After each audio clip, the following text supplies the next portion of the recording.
Hi, my name is Angelica Nelson, and this is my Godin Marketing Analysis final project for Principles of Marketing. So, in Seth Godin's book, All Marketers Are Liars, he talks about how important it is for companies to tell good stories about their brand.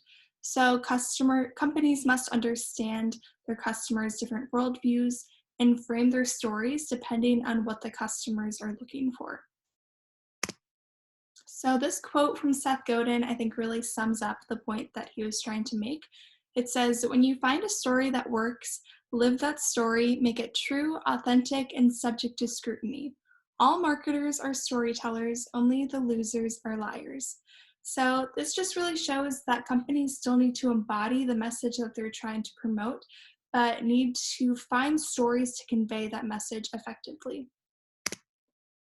I'm going to talk about Starbucks marketing strategy because I think that they really use the different strategies that Godin talked about in his book through their different marketing tactics because they understand their customers and how to tell different stories depending on what customer they're trying to target.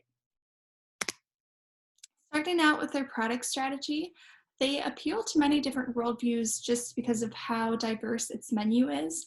You know, they have caffeine-free, sugary drinks for kids, or they have black coffee. They just have a really wide array of different types of products, which will obviously attract a lot of different types of customers. One example that I really like from Starbucks is that they recognized that about middle school aged kids were an under targeted market for them. So they framed a story to attract that target market by coming out with this unicorn frappuccino.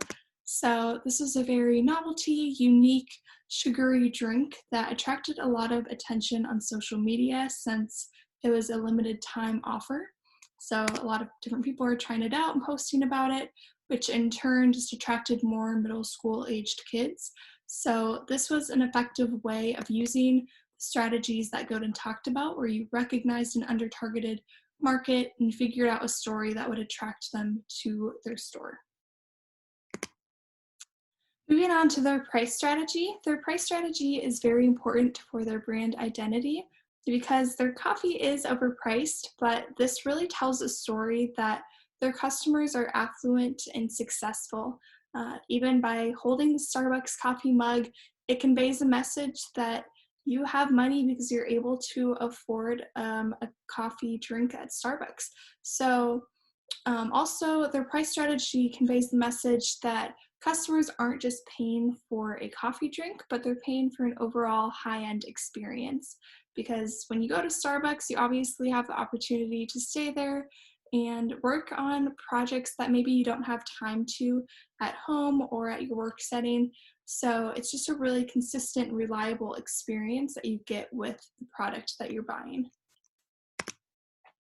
And then their place strategy is very important for their brand identity as well because they have so many stores, over 31,000 stores throughout the world, that this conveys a message that they are very reliable and will be there no matter where you go. Whether you're in the city, in a mall or Target, or even Japan, there is bound to be a Starbucks store nearby. Um, so again, this just shows that they are very consistent and reliable when you need them.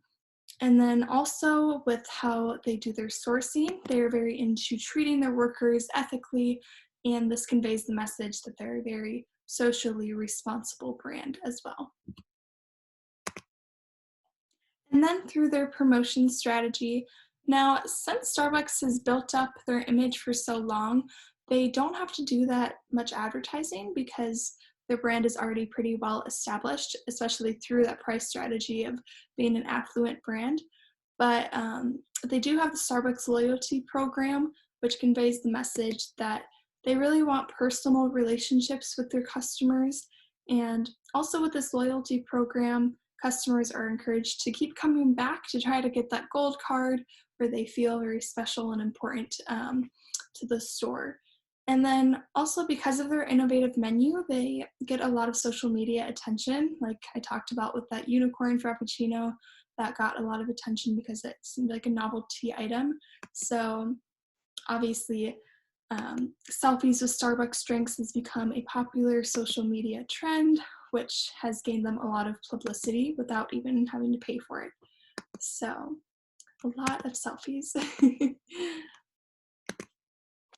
And then, although they are a very successful brand, there's also some marketing problems that I recognized.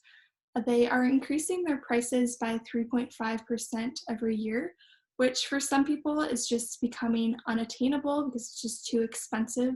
And then also the coffee aficionados that they once attracted through their cutting edge practices are now turning to more locally owned, unique coffee shops because they want a more individualized experience. And obviously, Starbucks has so many stores that it's losing interest from that target market.